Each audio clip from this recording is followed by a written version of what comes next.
Барлықтарыңызға сәлем. Бұл Мың бір кәсіп YouTube арнасы. Бүгін бізде 13-ші шығарылым және қонақта Қазалы ауданында Алтынай Қазалы әйелдер дүкенінің негізін қалаушысы Гүлсара Жеткергенқызы.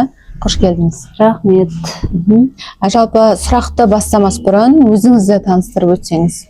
Қайырлы күн баршаңызға, бүгінгі күндеріңізге сәттілік.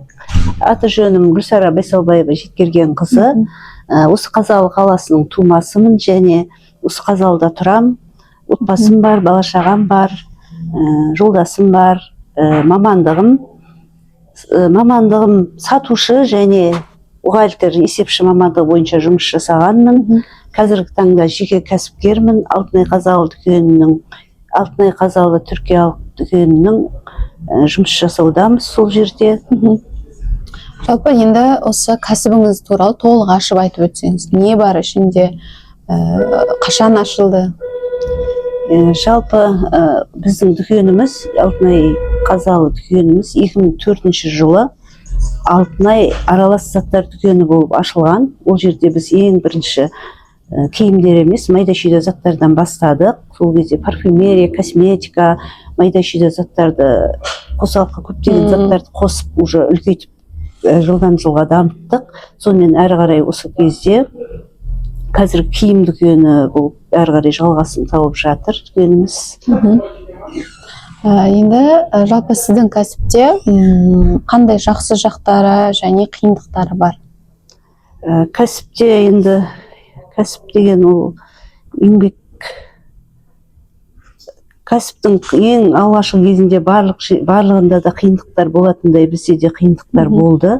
Бірақ енді уақыт өте келе еңбек сеніммен жұмыс жасап, еңбектеніп неғылған соң қиындықтың бәрі артта қалды бізде енді. Көп любой мамандықта қиындық болады ғой, енді бізде де сол кезде болды алғашқы жылдары. Қазір Аллаға шүкір бәрі реттеліп, нақты қандай қиындықтар болуы мүмкін, сіздің басыңызда қалай болды? Енді ол кезде біраз уақыт кез келген адамның басында, кез келген кәсіпкердің басында осы жағдай болады, оған осылай өткеру керек деген сияқты. Иә, ең бірінші кезде ол әртүрлі қателіктер болады сауда ең бастаған кезде. Сауданы сол қателіктерді жібермеу үшін барынша мақсат қойып, сөйтіп жұмыс істеу керек. Бізде енді ол кездері біраз қиындықтар дейтін себебіміз зат әкелу жолдары да өте ол кезде қиын болды. Қазір енді Құдайға шүкір жақсы ғой, бәрі онлайн істеуге де болады. Ол кезде пойызбен де жүрген кездер болды, машинамен, автобуспен жүрген кездер болды. Зат әкелу ол кезде қиынырақ болатын. Қазір енді барлығы жақсы, шүкір Аллаға деп ойлаймын. Қазір енді сауда жасауға өте көп мүмкіндіктер бар, қазіргі әсіресе жастарға. Біздің дүкеніміз осылай қазір ауданға, қазір халыққа қызмет етіп отырған жайымыз бар. Жалпы енді ақша дегенді қалай түсінесіз? Сол туралы. Енді ақша дегенді әркім әрқалай түсінетін шығар. Енді мен өзімнің түсінігім, бұл ақша енді адамның өзінің қажеттілігін өтейтін құрал, алмасу құралы дейміз ғой. Солай деп түсінемін. Жалпы мемлекеттік жұмыста жасап көрдіңіз ба, және осы мемлекеттік жұмыспенен кәсіптің айырмашылығы қандай және қанша жылдық тәжірибеңіз бар? Жалпы осы қазір мен жеке кәсіпкерлікте жүргеніме 20 жылдай уақыт болыпты. Жалпы сауда саласында жүргеніме 25 жылдан көп уақыт болды. Өйткені мен сол мектеп бітірген жылдары осы сатушылық және бухгалтерлік мамандығы бойынша бітіріп, сол салада үкіметтің мемлекеттік дейміз ғой ол кезде. Сондай дүкендерде жұмыс жасадым. Ол кезде жаңағы аудандық тұтынушылар қоғамы деген мекеме болды. Сол жерде жұмысымды бастап, тәжірибе жинақтадым. Дүкенші болдым, одан дүкен меңгерушісі болдым, одан бухгалтер есепшілік қызметте жұмыс істедім. Содан келе арасында ол кездері дүкендердің барлық жабыла бастады, уақытында бір кезде қысқара бастады. Сол кезде үкіметтің дүкендерінде бізде қысқарып қалдық. Содан кейін 5-6 жыл өткеннен кейін ол арада енді тұрмыс құрып балалы шағалы болған кезде бір 5-6 жыл уақыт бос жүріп қалдық. Содан кейін осындай жеке кәсіпкерлікке, жеке дүкен ашып, осындай жұмысымызды әрі қарай жалғастырып жатырған жайымыз бар. Жалпы табысты кәсіпкер болу үшін нақты 3 ережені айтып өтіңізші.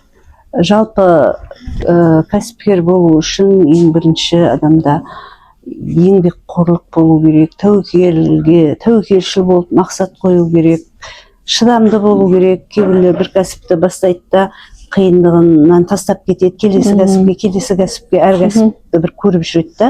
Сондықтан бұл жерде бір шыдамды болып, тұрақтылық болу керек деп ойлаймын да. Ең бірінші еңбекқор, шыдамды болу керек, және де тұрақты жұмыс істесең өзіңнің табысыңа жетуге мүмкіндіктер бар деп ойлаймын. Енді сіздің дүкенде жалпы заттар қай жақтан келеді және қазақстандық өнім бар ма ішінде? Жалпы біздің дүкенімізде заттар Түркия елінен, Стамбул қаласынан келеді. Біз сол жерден өзіміз барып, клиенттердің әйтеуір несінен жақсы көңілінен шығу үшін барынша барып алып келуге тырысамыз. Онлайнда алдырып отырған уақыт кездеріміз бар, бірақ көбіне біздер барып өзіміз заттың сапасын көріп, клиенттерге барынша ұнау керек, сол мақсатта барып заттардың сапасын қарап, көзбен көріп, қолмен ұстап, сөйтіп барынша жақсы товарлар таңдап алып келіп ұсынып жатамыз. Жаңа 20 жылдық тәжірибем бар деп жатсыз ғой, осы аралықта қандай да бір кризистік кезең болды ма және оны қалай еңсердіңіз? Енді кризис деген енді бұл бір қиындықтар ғой уақытша. Енді бізде де сол кезде бір карантиннің кезінде бір қиындықтар болды ғой, енді сол кезде біраз қиналып қалған кездер болды. Енді ол кризистен де елмен бірге Аллаға шүкір шықтық қой әйтеуір. Қиындықтардың бәрі артта қалды қазір. Жалпы қазір Қазалыда киім сататын дүкен өте көп. Соның ішінде сіздің дүкеннің қандай айырмашылығы, артықшылығы бар? Дұрыс айтасыз, қазіргі кезде киім дүкені өте көп. Енді қазір барлығы саудамен айналысып, кәсіппен айналысып жатқандар көбейіп жатыр. Дамып жатыр, жан-жақтың бәрі әлем дамып жатыр деген сияқты. Біздің дүкеніміздің артықшылығы десеңіз, енді әр кәсіптің өзінің, әр әріптестеріміздің дүкендердің өз артықшылығы болады ғой. Бізде енді айта кетсем, біздің дүкенде основной сапаға мән береміз, және салыстырмалы түрде басқа қалалармен, басқа дүкендермен салыстырмалы түрде біздің бағаларымыз өте төмен деп сеніммен айта аламын. Және біздің дүкеніміз ішінде клиенттерге өздері аралап көріп жүруге еркін жағдай жасалған, кең және жарық, олай клиенттерге жайлы деп ойлаймын. Және сізде қандай да бір жеңілдік немесе акциялар болады ма? Жеңілдіктер болып тұрады. Енді жеңілдік болғанда әртүрлі ғой, жеңілдіктің, акцияның түрлері өте әртүрлі ғой. Жеңілдік клиенттерімнің сұрауы бойынша әр кезде жеңілдік жасауға тырысам, және бір сериядан киімдердің бір штук, 2 штук қалып қойған заттар болса, соларды обязательно скидкаға шығарып отырам. Өйткені келесі новый товарлар келуіне байланысты соларға орын ашу керек болады. Сонымен біздің дүкенде әрқашанда бір стойкасы осындай жеңілдіктерге арналған орнымыз бар.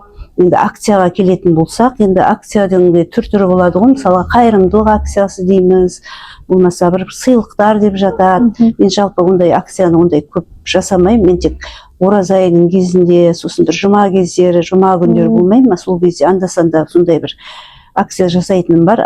Мынадай акция бар енді біреулер, енді қазір көп қой енді акция жасап жатқандар, бірде жатады, болмаса жаңа бір куртканы алсаңыз 4 сыйлық, 5 сыйлық қосып береміз деп жатады ғой. Енді сондайда мен осылай істейік деп мен көмекшілерім де маған ұсынған болатын. Давай осындай бір куртканы алса, өйтіп подарка, 5 подарка осындай жеңілдік жасап істейік деп. Оған мен өйтіп адамдарды, клиенттерімді алдағым келмейді. Өйткені мысалға сіз бір куртканы қызығып алғыңыз келіп тұрса, сізге соның 4-5 подаркасы керек емес қой, мысалға керегі жоқ қой деп ойлаймын. Соны мысалға ол деген 2 сезоннан қалған куртка, остаткідегі заттар, ол бұл жерде доп продажа болып саналады, остаткіні тазалайды.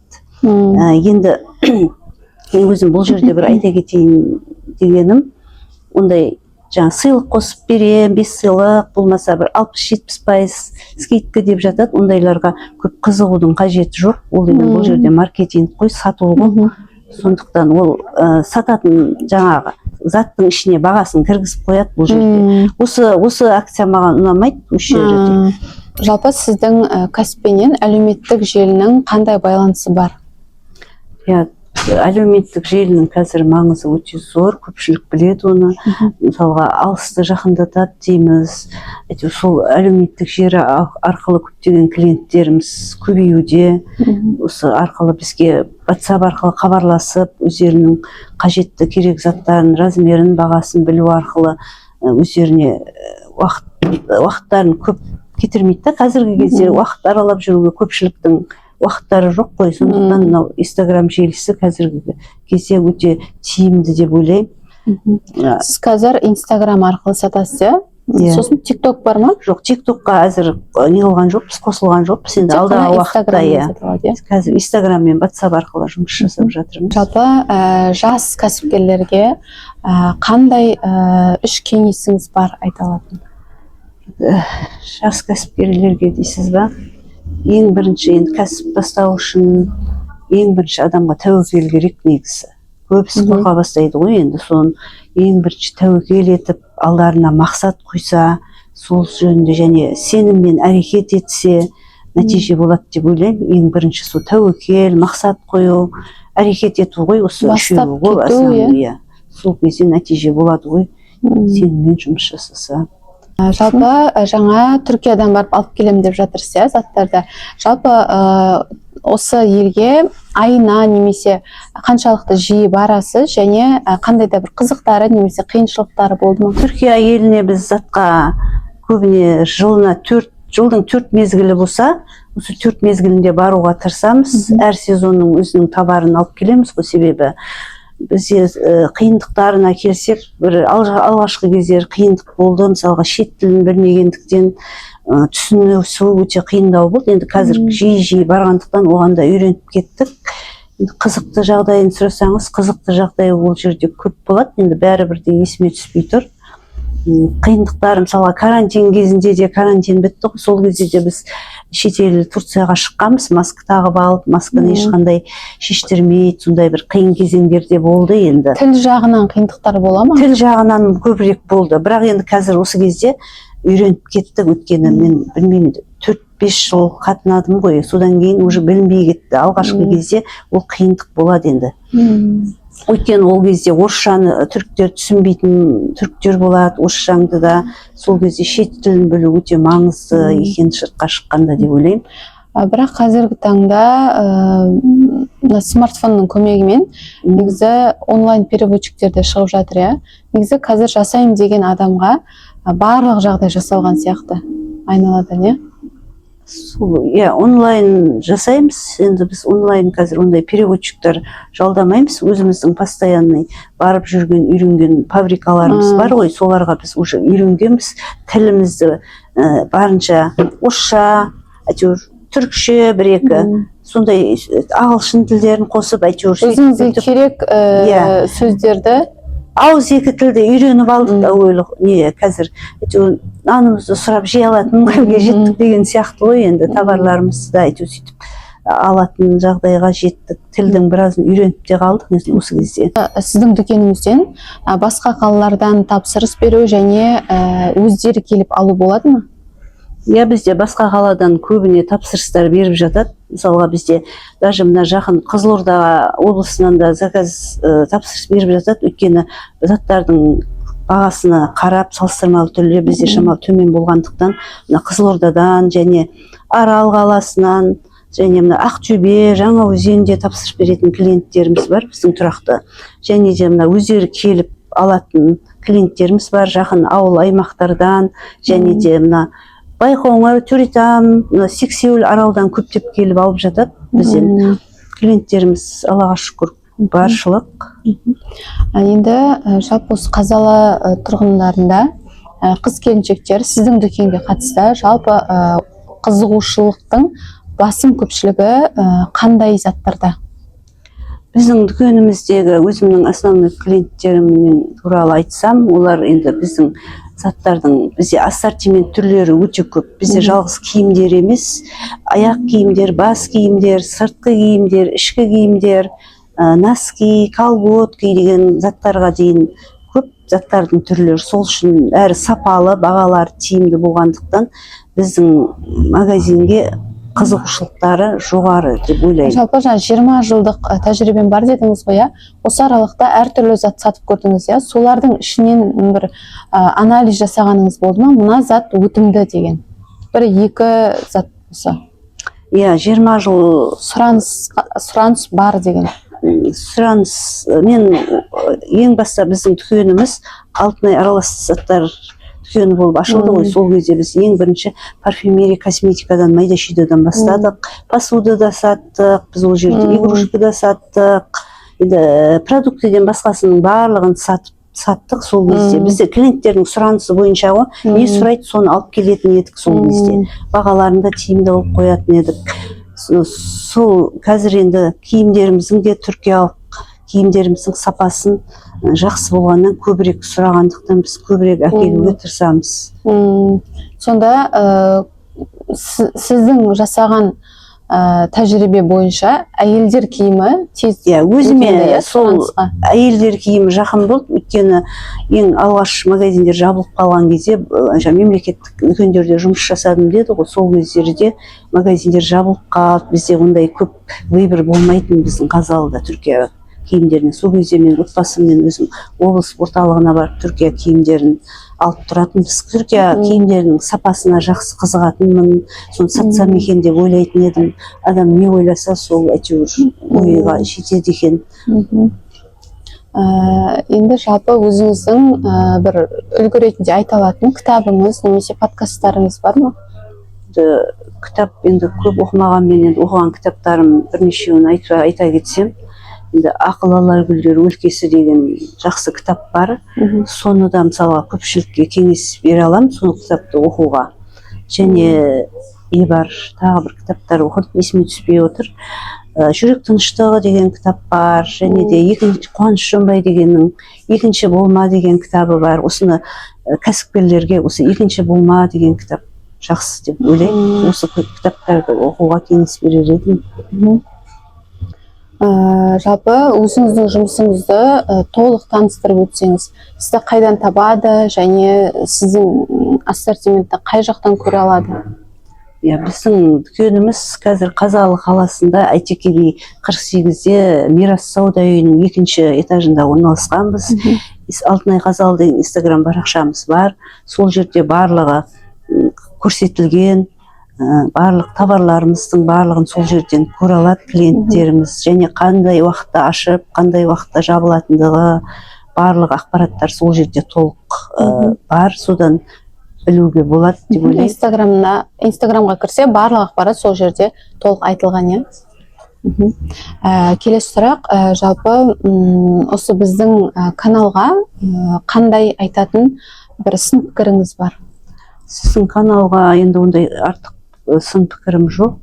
Осындай шақырып жатқандарыңызға рахмет. Көп талаптарыңызға нұр жаусын, жұмыстарыңызға табыс тілеймін. Әрбір істеген істеріңіз берекелі болсын. Әр уақытта өсіп өне беріңіздер. Мынадай істеп жатқан кәсіптеріңіздің берекесін көре беріңіздер. Парақшаларыңыз дами берсін. Рахмет, бізге қонақ болғаныңызға көп рахмет айтамыз. Кәсібіңізге береке, табыс тілейміз. Осымен біздің 13-ші шығарылымыз аяқталды. Бізге тіркеліп лайк басып қоюды ұмытпаңыздар. Қош сау болыңыздар.